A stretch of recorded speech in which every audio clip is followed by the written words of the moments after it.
Hey, Hidden Lies community, I never thought I'd be sharing this story, but I need to get this off my chest because what happened with my family has completely blown up my world.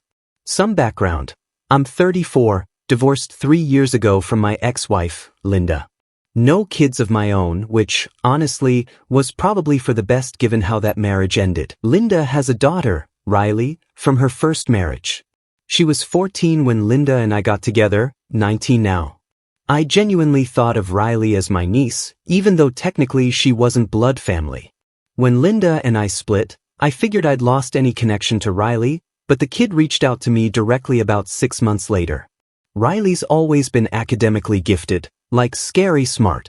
While Linda and I were married, I helped with homework, drove her to academic competitions, and basically became the stable father figure she never had. Her biological dad, Dennis, was in and out of the picture, mostly out. When Riley contacted me after the divorce, she said I was the only adult who'd ever actually supported her education and dreams. Here's where it gets complicated. Riley wanted to apply to Harvard. Her grades were perfect, test scores through the roof, but Linda was struggling financially after our divorce.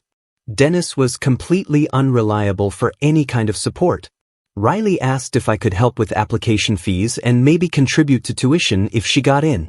She was genuinely terrified she'd have to give up her dreams because of money. I said yes immediately. Look, I made good money in tech consulting, had no other dependents, and I genuinely cared about this kid's future. We worked out a plan where I'd cover application costs up front, and if she got into Harvard, I'd pay for her housing and a significant chunk of tuition. We're talking about $280,000 over 4 years. Riley was incredibly grateful and promised she'd pay me back someday when she became a successful lawyer. The Harvard acceptance letter came in March. Riley called me crying with joy, thanking me over and over. Linda even called to thank me, though she seemed uncomfortable about it. Dennis was suddenly very interested in Riley's life again once Harvard was involved. That's when things started getting weird. Riley began posting constantly on Instagram about getting into Harvard but never mentioned how she was paying for it. When people asked, she'd just say her family was helping. Fine, I didn't need credit. But then I started noticing she was introducing herself differently at family gatherings and school events. The first red flag was at Linda's mother's birthday dinner in April. I was still invited to family stuff because, honestly, Linda's family liked me better than they liked Dennis. Riley was talking to her cousin about Harvard, and when the cousin asked how she was affording it, Riley said her real family was taking care of everything. She looked directly at Dennis when she said it. Dennis had literally contributed nothing to Riley's education ever. The guy couldn't even remember to pay child support consistently. But suddenly, he was taking credit for Riley's success. When I tried to join the conversation, Riley got this weird look and said something about how some people try to buy their way into families where they don't belong. I figured it was just teenage weirdness mixed with stress about starting college. Riley had been through a lot with the divorce and everything. But it kept happening. At her graduation party in June, multiple relatives congratulated Dennis on doing such a great job supporting Riley's education. He just smiled and accepted the praise. When someone asked me how I felt about Riley going to Harvard, she interrupted and said I probably wouldn't understand since I wasn't really family. That stung, but I still didn't want to cause drama at her graduation. I pulled Riley aside later and asked if everything was okay between us. She gave me this cold look and said she was just being honest about our relationship. According to her, I was Linda's ex-husband who was trying to stay relevant by throwing money around. She said it was kind of pathetic that I was so desperate to feel like part of a family that wasn't mine. The real explosion came in July. Riley was posting constantly about Harvard prep, shopping for dorm stuff, talking about how excited she was, all normal stuff. But then she made this Instagram post that just destroyed me. It was a photo of her acceptance letter with a long caption about how grateful she was to her real family for believing in her. She specifically thanked her amazing mom and her father who never gave up on her, meaning Dennis. Then came the part that made me see red. She wrote, "Special shout out to everyone who supported me authentically, not just people trying to buy their way into our family. Real love can't be purchased." The post got dozens of comments from family and friends congratulating Dennis and Linda for their sacrifice and investment in Riley's future. I was furious, not just because I wasn't getting credit, but because she was actively rewriting history. Dennis had been absent for most of Riley's life. Linda was working 2 jobs just to keep up with basic expenses. I was the one who'd spent countless evenings helping with homework, driving to debate tournaments, and now funding her entire Harvard education. But what really broke me was realizing that Riley genuinely saw me as some creepy guy trying to buy family affection. In her mind, I wasn't someone who cared about her success. I was a pathetic divorce with no kids of my own, desperately trying to stay connected to my ex-wife's family by throwing money around. I decided to have one final conversation with Riley before making any decisions. I called her in early August and asked to meet for coffee. She reluctantly agreed but made it clear she was busy with college prep. When I tried to explain how hurt I was by her posts and comments, she got defensive immediately. Riley told me I was being manipulative by bringing up money. She said I was trying to guilt-trip her into performing gratitude just because I had helped financially. According to her, my support came with too many strings attached. I expected to be treated like family when I wasn't. She said Dennis might not have money, but he was her actual father and deserved recognition for being there for her. When I pointed out that Dennis had been largely absent and I'd been the one actually supporting her education for years, Riley exploded. She accused me of trying to replace her real father and said it was creepy and inappropriate that I was so invested in her life. She said Linda had always been uncomfortable with how attached I was to Riley, and that my continued involvement after the divorce proved I had boundary issues. The conversation ended with Riley telling me she didn't want my money if it came with expectations of gratitude or family inclusion. She said she'd rather take out loans than deal with my emotional manipulation. She literally called me a wannabe dad who was using financial support to force a relationship that didn't exist. I sat in that coffee shop for an hour after she left, trying to process what had just happened. This kid I genuinely loved and supported had just told me I was essentially a creepy outsider who'd been buying affection. According to her version of events, I was the problem, not Dennis, who'd abandoned his responsibilities, not Linda, who couldn't afford to support her daughter's dreams, but me, for stepping up when no one else would. That night, I made the decision I've been wrestling with ever since. I logged into my bank account and canceled the automatic payment plan I'd set up for Riley's Harvard expenses. I withdrew the $15,000 housing deposit I'd already submitted. I sent a formal email to Harvard's financial aid office stating that I would no longer be sponsoring Riley's education.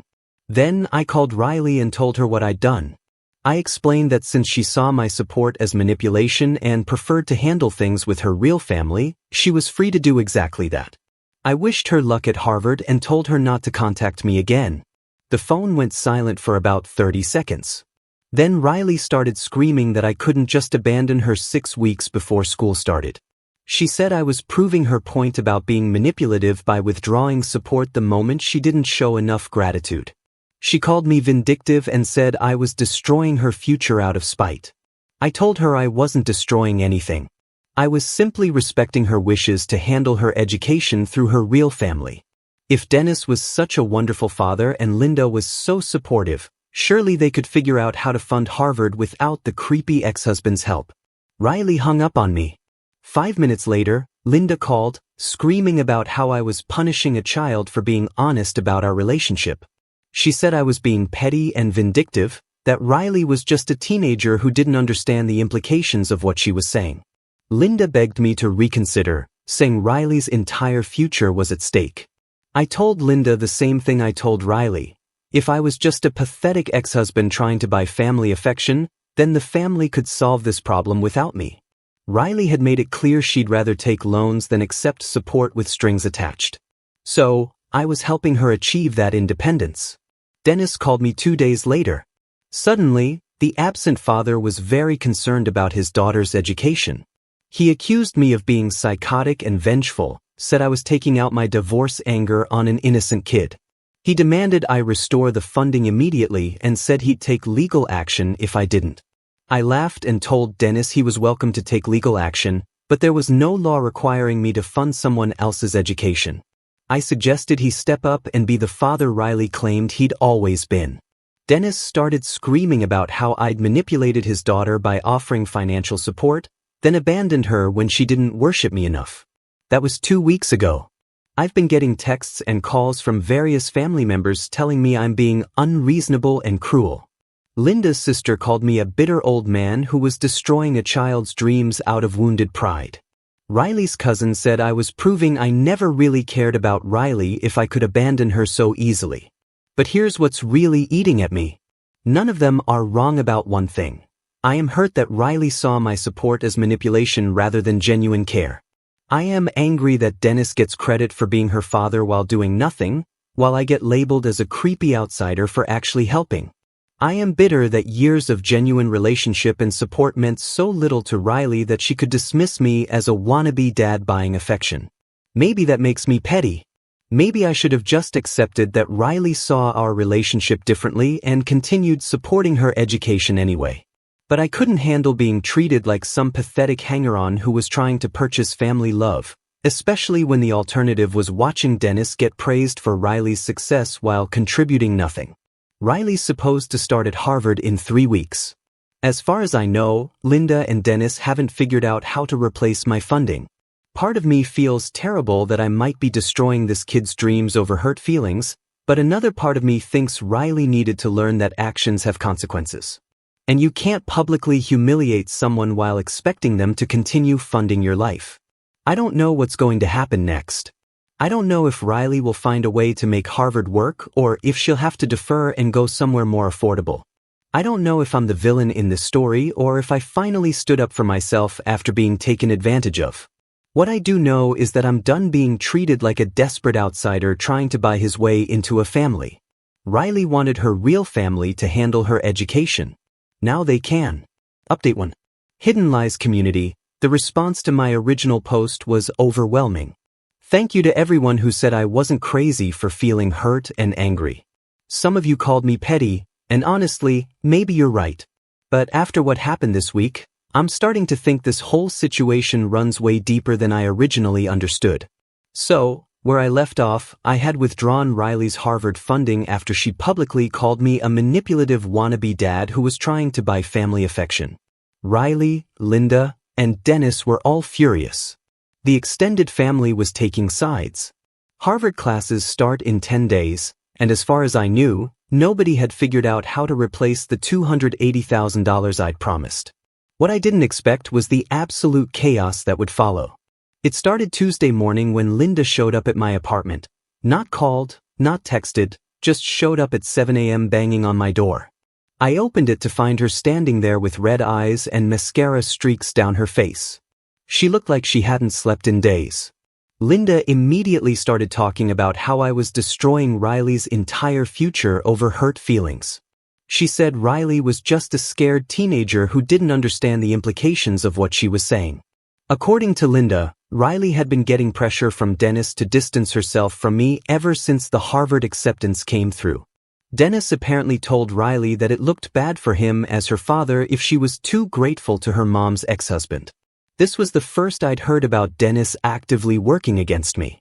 Linda explained that Dennis had been telling Riley for months that my involvement in her life was inappropriate and confusing. He convinced Riley that accepting my support made him look like a failure as a father. Dennis apparently said that if Riley really loved and respected him, she'd find a way to pay for college without help from the man who replaced him in her mom's bed. Linda begged me to understand that Riley's Instagram posts and comments weren't really her feelings. They were her trying to protect Dennis's ego and prove her loyalty to him as her real father. She said Riley actually appreciated everything I'd done but felt caught between gratitude to me and loyalty to Dennis. I told Linda that was a nice theory, but Riley had been plenty clear about how she saw our relationship. She called me manipulative and creepy. She said I had boundary issues. Those weren't Dennis's words coming out of her mouth. Those were her genuine feelings about me. Linda got defensive and said I was being unreasonable. She insisted that Riley was just confused and scared, that I should be the bigger person and restore the funding. She said I was punishing Riley for Dennis's manipulation and teenage confusion. I asked Linda directly why she never shut down Dennis's campaign against me. Why she let him poison Riley against someone who was genuinely trying to help. Linda got quiet and admitted she thought it might be easier if Riley wasn't so attached to me. She said it was complicated having her daughter be closer to her ex-husband than to her actual father. That admission hit me hard. Linda had been allowing Dennis to undermine me because it simplified her life. She was okay with Riley rejecting my support as long as it meant less drama with Dennis. But now that the money was gone and Riley's future was in jeopardy, suddenly Linda wanted me to be understanding about the whole situation. Our conversation lasted 2 hours and got heated multiple times. Linda accused me of being vindictive and punishing a child for adult problems. I told her she was rewriting history. Riley was 19 years old and perfectly capable of taking responsibility for her words and actions. Linda said I was being cruel by abandoning Riley when she needed me most. I said I was finally respecting Riley's stated wishes about our relationship. The conversation ended with Linda crying and saying she didn't know how to fix this. She admitted that neither she nor Dennis could come up with anything close to the money needed for Harvard. Dennis had promised Riley he'd figure something out, but Linda knew he was just buying time and hoping I'd cave under family pressure. 2 days later, Dennis showed up. Unlike Linda's emotional breakdown, Dennis came in hot and aggressive from the start. He accused me of deliberately sabotaging his relationship with his daughter by offering financial support that made him look inadequate. According to Dennis, I had manipulated the whole situation to make myself look like the hero while making him look like a deadbeat. Dennis said he'd been working to repair his relationship with Riley for years, and my involvement had undermined every effort he made. He claimed that Riley only saw him as a failure because I was always there being the reliable provider and father figure. Dennis insisted that if I really cared about Riley, I would have stepped back and let him handle his responsibilities as her father. I pointed out that Dennis had been largely absent from Riley's life and had contributed almost nothing to her education or college planning. Dennis exploded and said that was because I had inserted myself into situations where I didn't belong. He claimed that Riley never gave him a chance to step up because I was always jumping in first with my wallet open. This conversation revealed something I hadn't fully understood before. Dennis genuinely resented me, not just for being with Linda, but for being the father to Riley that he'd never managed to be. In his mind, I had stolen his role and then used money to make it permanent. Dennis saw my educational support as a deliberate strategy to replace him in Riley's life. Dennis demanded that I restore Riley's funding and then back off completely from her life. He said if I really cared about Riley's success, I'd pay for Harvard and then disappear so she could have a normal relationship with her actual father. He actually said I should fund her education anonymously so she wouldn't feel obligated to maintain contact with me. I told Dennis that ship had sailed. Riley had made it clear she saw my support as manipulation and wanted her real family to handle her education. I was simply giving her what she asked for. Dennis called me petty and vindictive, said I was destroying Riley's future to hurt him. But here's what really got to me during that conversation. Dennis admitted he'd been actively working to turn Riley against me since the day she got into Harvard. He'd spent months telling her that accepting my money would damage her relationship with him and make her dependent on someone outside the family. Dennis had convinced Riley that the healthy thing was to reject my support and prove she could succeed through her real family connections. Dennis had orchestrated Riley's rejection of me. Those Instagram posts calling me manipulative weren't teenage confusion. They were the result of months of Dennis convincing Riley that my support came with inappropriate strings attached. He'd systematically poisoned our relationship and then convinced Riley it was her idea to distance herself from me. Learning this made me even more determined not to restore the funding. Dennis had gotten exactly what he wanted, Riley choosing him over me, rejecting my involvement in her life, and publicly stating that I wasn't real family. The only problem was that Dennis couldn't actually replace what he'd convinced Riley to reject. Yesterday was when things got really intense. Riley herself showed up at my office. She'd never done that before, and it felt like a major escalation. Riley looked exhausted and stressed but was trying to maintain some dignity. She asked if we could talk privately about the Harvard situation. Riley started by saying she understood why I was hurt by her comments, but that I was overreacting by destroying her future. She said she never meant to imply that I was a bad person, just that she needed to prioritize her relationship with her actual father. Riley insisted that she appreciated everything I'd done, but that accepting my continued support would damage her family relationships. I told Riley that I understood her position perfectly, which was why I was respecting her decision to handle her education through her real family. Riley got frustrated and said I was being deliberately obtuse. She said there was a difference between not wanting to feel obligated to me and not wanting my help at all. Riley tried to negotiate some kind of middle ground where I would restore the funding, but she wouldn't feel pressured to maintain a relationship with me afterward. She suggested that I could pay for Harvard as a final gift and then we could go our separate ways cleanly.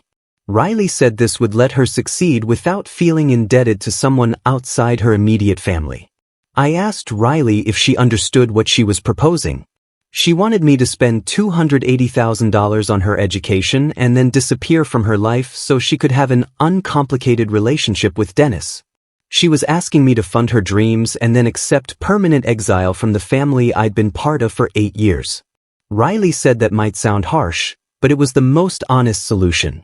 She admitted that Dennis felt threatened by my involvement in her life and that maintaining a relationship with me would create ongoing family drama.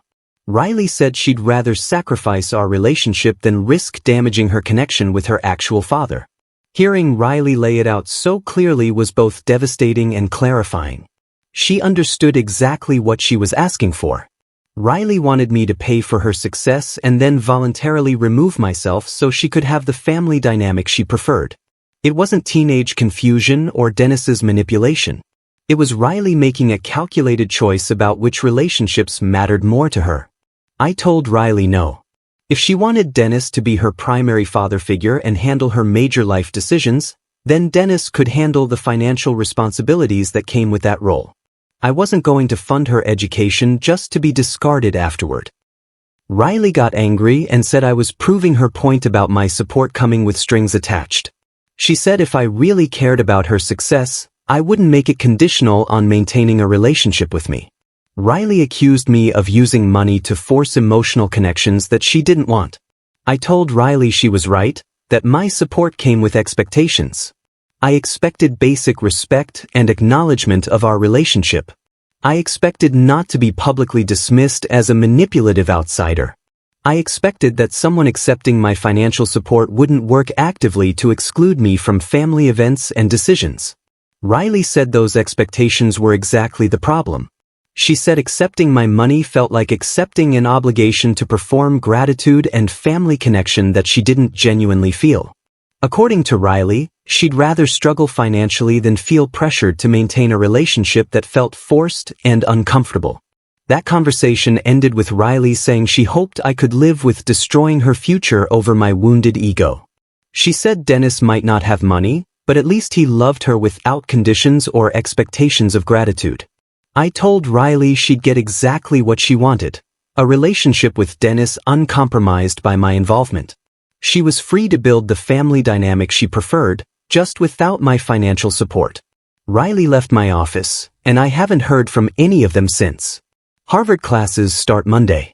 As far as I know, Riley still doesn't have funding secured. Part of me wonders if she'll show up anyway, hoping financial aid will cover the gap, or if she'll have to defer and find alternatives. But honestly, I'm not losing sleep over it anymore. Riley made her choice. Dennis made his choice. Linda made her choice. They all decided that removing me from the family dynamic was worth more than Riley's Harvard education. I'm just giving them what they asked for. Hidden Lies family, I honestly didn't think the situation could get more intense, but here we are. Harvard started on Monday, and Riley didn't go. The family is completely falling apart, and I'm getting blamed for everything while also discovering just how deep this whole mess really goes. First, thank you to everyone who's been following this disaster on Hidden Lies.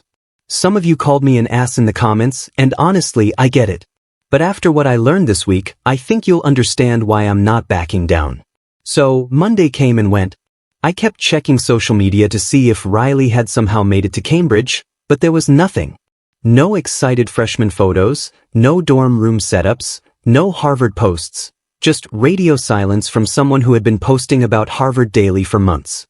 Tuesday morning, Linda's mother called me. Riley's grandmother has always liked me, even after the divorce. She was crying and begging me to reconsider.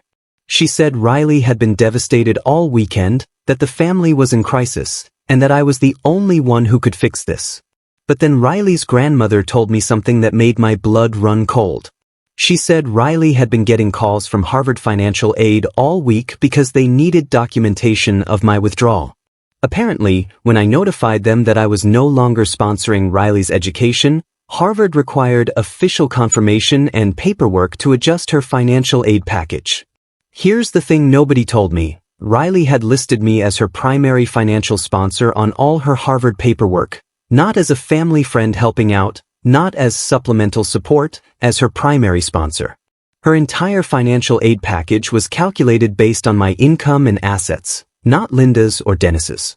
When I withdrew my sponsorship, it didn't just remove my contribution. It invalidated Riley's entire financial aid application. Harvard couldn't process her aid package without new financial information from her actual parents. Riley would have to reapply for financial aid based on Linda and Dennis's income, which would take weeks or months. Riley's grandmother said that Riley had been trying to fix this all week, but that Harvard's financial aid office required extensive documentation and verification. Even if Linda and Dennis could somehow prove they had the resources to pay for Harvard, the paperwork process meant Riley couldn't start classes on time. This hit me differently than I expected. I thought withdrawing my support just meant Riley would have to find other funding. I didn't realize she'd structured her entire application around my sponsorship. By pulling out at the last minute, I hadn't just removed my money, I'd made it impossible for her to attend at all this year. Riley's grandmother begged me to call Harvard and restore my sponsorship, even temporarily, just so Riley could start classes while they figured out alternative funding. She said Riley was willing to take on massive debt if necessary, but she needed time to arrange it properly. I told Riley's grandmother that I understood the situation was difficult, but Riley had made her feelings about my involvement very clear. If she wanted Dennis to be her primary father figure, then Dennis needed to handle the financial responsibilities that came with that role. Riley's grandmother got quiet and then said something that changed everything. She told me that Dennis had been bragging to the extended family for months about how he was going to pay for Riley's Harvard education. He'd been taking credit for her acceptance and telling people he'd figured out the funding through connections and hard work. According to Riley's grandmother, Dennis had been actively discouraging family members from congratulating me or acknowledging my role because he wanted everyone to believe he was handling Riley's education himself. The family actually thought Dennis was paying for Harvard. They had no idea I was the one providing the money. This explains so much about the family dynamics I'd been confused by. When relatives praised Dennis for supporting Riley's education, they genuinely believed he deserved the credit. When they criticized me for abandoning Riley, they thought I was walking away from a supportive role, not from being her primary financial sponsor. Riley's grandmother was shocked when I explained that I'd been planning to pay the entire $280,000 for Riley's education.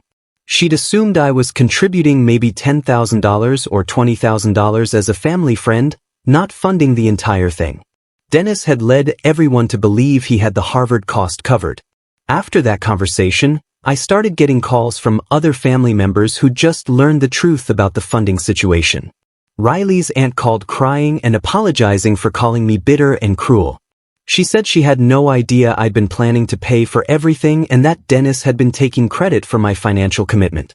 Linda's brother called and said he was furious with Dennis for letting the family attack me when I was actually the one making Riley's Harvard dream possible. He said Dennis had been acting like the hero father who was sacrificing to pay for his daughter's education when really he was contributing nothing. But the call that really got to me was from Riley herself on Wednesday night. She was sobbing and could barely speak coherently. Riley said she understood now that I hadn't just withdrawn support, I'd made it impossible for her to attend Harvard this year at all. Riley begged me to understand that she never meant for this to happen. She said she thought rejecting my ongoing involvement in her life was different from destroying her education entirely. Riley insisted she never wanted to hurt me this badly and that she was willing to do anything to fix the situation. I asked Riley what exactly she thought withdrawing funding meant. Did she think Dennis actually had $280,000 sitting around? Did she think Harvard would just wait indefinitely for payment? Riley admitted she'd assumed there would be more time to figure out alternative arrangements. Riley said Dennis had promised her for months that he had the Harvard funding handled. She thought my money was supplemental to whatever Dennis had arranged. When I withdrew my support, Riley expected Dennis to step up with his promised funding, not for the entire financial foundation of her education to disappear. This conversation revealed just how completely Dennis had manipulated everyone. He'd convinced Riley that rejecting my support was about family loyalty and independence. He'd led the extended family to believe he was funding Harvard himself. He'd promised Riley that my withdrawal wouldn't affect her ability to attend. Riley said Dennis had been telling her that my funding came with too many emotional strings attached and that accepting it would damage their father-daughter relationship permanently. Dennis convinced Riley that the healthy choice was to reject my money and let him handle her education as her real father should. But when my funding actually disappeared, Dennis had nothing to replace it with.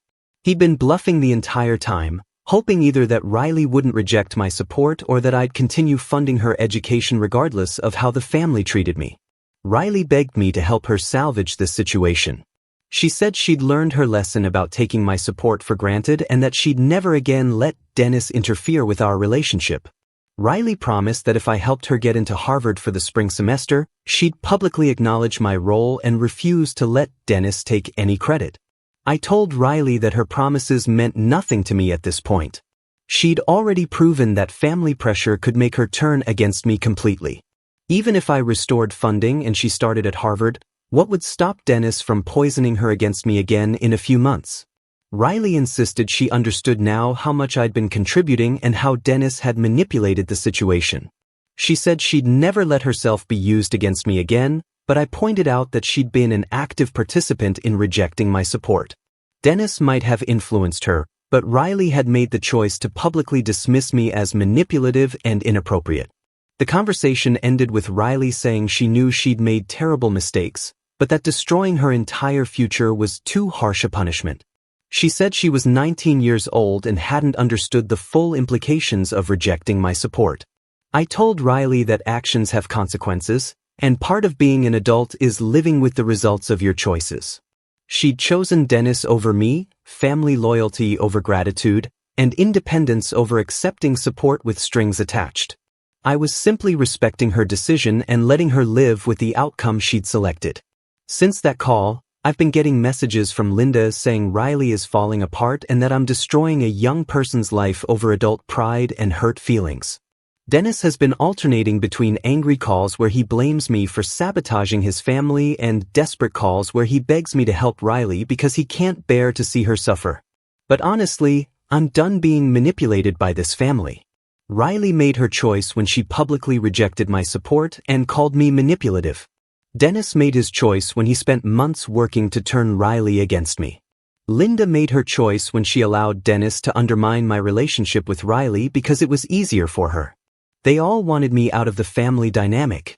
They wanted Dennis to be Riley's primary father figure without interference from the ex-husband.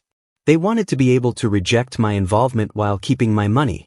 Well, they got exactly what they asked for. Dennis is now Riley's only father figure with all the responsibilities that entails. Riley has the independence from my support that she claimed to want, and I'm finally free from a family that saw me as either a useful wallet or an unwanted intruder, depending on what they needed at the moment. Riley will probably end up at a state school or community college, which isn't the end of the world. Plenty of successful people didn't go to Harvard. Maybe this experience will teach her something about gratitude and the real cost of family loyalty.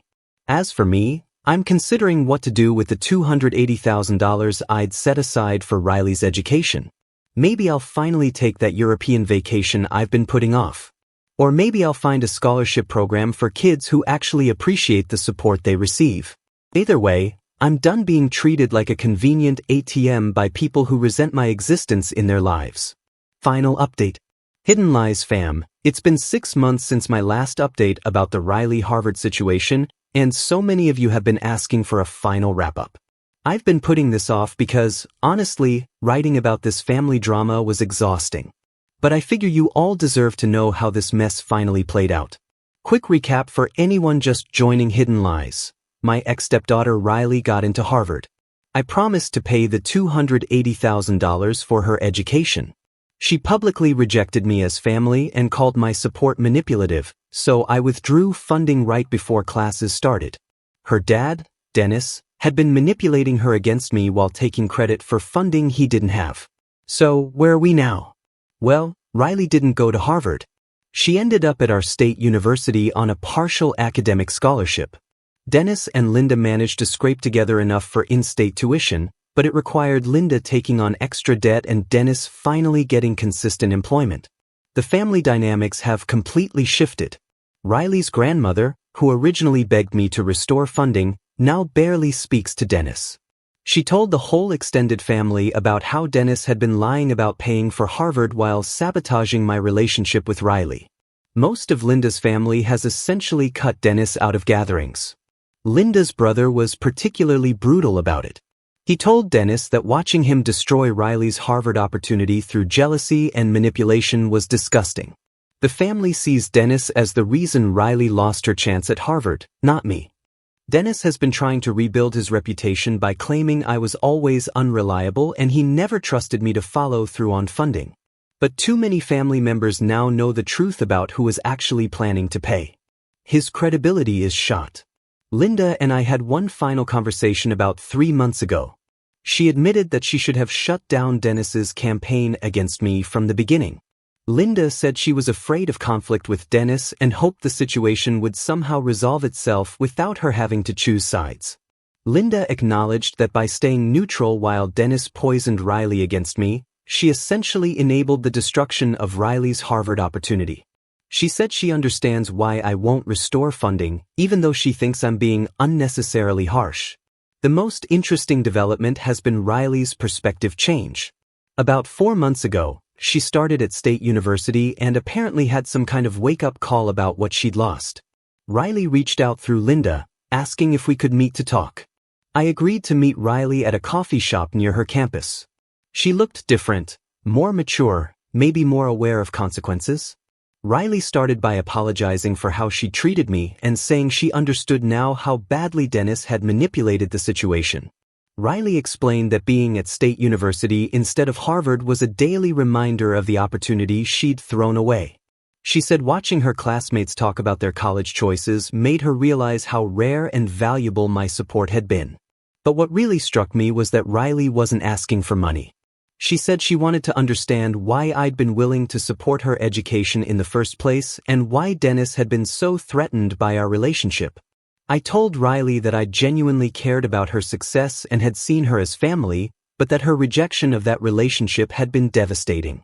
I explained that being called manipulative and creepy for supporting someone I loved had made it impossible to continue.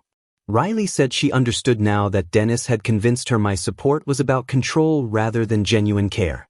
She said Dennis had painted my involvement in her life as inappropriate and had made her feel guilty for accepting help from someone outside her immediate family. Riley asked if there was any way to repair our relationship, not for financial reasons, but because she missed having me in her life. She said Dennis had convinced her that cutting me out would strengthen their father-daughter bond, but instead it had just left her feeling isolated and unsupported. I told Riley that I appreciated her apology, but that trust, once broken, was incredibly difficult to rebuild. She'd proven that family pressure could make her turn against me completely, and I wasn't willing to put myself in that position again. Riley accepted my response and said she understood why I couldn't trust her anymore. She said she hoped someday I'd be willing to have a relationship with her again, but that she wouldn't pressure me about it. That conversation gave me some closure, but it also confirmed my decision to maintain distance. Riley may understand now what she lost, but the damage to our relationship was too severe to repair. As for Dennis, he's been struggling with the consequences of his choices. His relationship with Riley has actually gotten worse since Harvard fell through. Riley blames him for destroying her opportunity, and their interactions are strained and awkward. Dennis tried calling me a few months ago to suggest we work together to get Riley into Harvard for next year. He said we should put our differences aside for Riley's sake. I told him that Riley was his responsibility now, exactly as he'd wanted, and that he could handle her education without my involvement. The extended family situation has been the most satisfying part of this whole mess. Everyone now knows that Dennis sabotaged Riley's Harvard opportunity through jealousy and manipulation. His reputation as a father and family member is permanently damaged. Riley's grandmother specifically told me that she was ashamed of how Dennis had behaved and that she understood why I'd withdrawn support. She said Dennis had destroyed his own daughter's future to protect his ego, and that the family would never forgive him for it. Linda's family has essentially sided with me in this situation. They see Dennis as the villain who cost Riley her Harvard education through petty jealousy. When I show up to family gatherings, people are friendly and supportive. When Dennis shows up, the atmosphere gets tense and uncomfortable. The money I'd set aside for Riley's education is still sitting in my investment account, growing steadily. I've thought about donating it to scholarship programs, but honestly, I'm enjoying having the financial security more than I expected. I've also been dating someone new for the past few months. Sarah is a teacher who has her own kids from a previous marriage, and she's been incredibly supportive about the whole Riley situation. Sarah says she can't imagine letting someone manipulate her children against a person who was genuinely trying to help them. Having Sarah's perspective has been really valuable. She's pointed out that my relationship with Riley was actually quite healthy until Dennis started interfering. Sarah says that Dennis's behavior was a textbook example of parental alienation and that Riley was essentially a victim of his manipulation. But Sarah also agrees that I made the right choice in maintaining boundaries. She says that continuing to fund Riley's education after being publicly rejected would have sent the message that my feelings and dignity didn't matter. Looking back on this whole situation, I think everyone got exactly what they asked for. Riley wanted to prioritize her relationship with Dennis over accepting my support, so now she has that relationship without my financial involvement. Dennis wanted to be Riley's primary father figure without competition from me, so now he has all the responsibilities that come with that role. Linda wanted to avoid conflict between Dennis and me, so now she doesn't have to deal with that tension because I'm no longer involved in their family decisions. And I wanted to be treated with basic respect and appreciation for my support. When that didn't happen, I removed myself from the situation and found peace. The only person who really lost in this situation was Riley, and that's unfortunate. But she was an adult who made her own choices about how to treat someone who was supporting her. Actions have consequences, and sometimes those consequences are permanent. I don't regret withdrawing my funding. Riley's treatment of me was unacceptable, and continuing to support her education would have sent the message that she could reject me personally while keeping my money. I wasn't willing to be treated like a convenient ATM by someone who resented my existence in her life. Dennis got what he wanted, to be Riley's only father figure, but he also got the responsibility that comes with that role, including finding ways to fund her education and career goals. He can't have it both ways. The family learned some hard truths about Dennis's character and priorities. His willingness to destroy his daughter's future to protect his own ego showed everyone who he really was. And I learned to value my own dignity and self-respect over trying to maintain relationships with people who don't appreciate what I bring to their lives. 6 months later, I'm at peace with how everything played out. Sometimes the best thing you can do for yourself is walk away from people who take you for granted, even when walking away has serious consequences for them. Riley will be fine at State University. Dennis will continue being the father he always was. Linda will keep trying to manage everyone's feelings without taking real stands. And I'll keep living my life surrounded by people who actually value and appreciate me. Sometimes that's the best revenge of all, just being happy without them. Edit. Thanks for all the support in the comments on Hidden Lies. To answer some common questions. No, I haven't heard from Riley since our coffee meeting. Yes, Dennis is still trying to get family members to pressure me into helping. No, I'm not changing my mind. Yes, Sarah and I are doing great. This is my final update on this situation. Time to close this chapter and move on.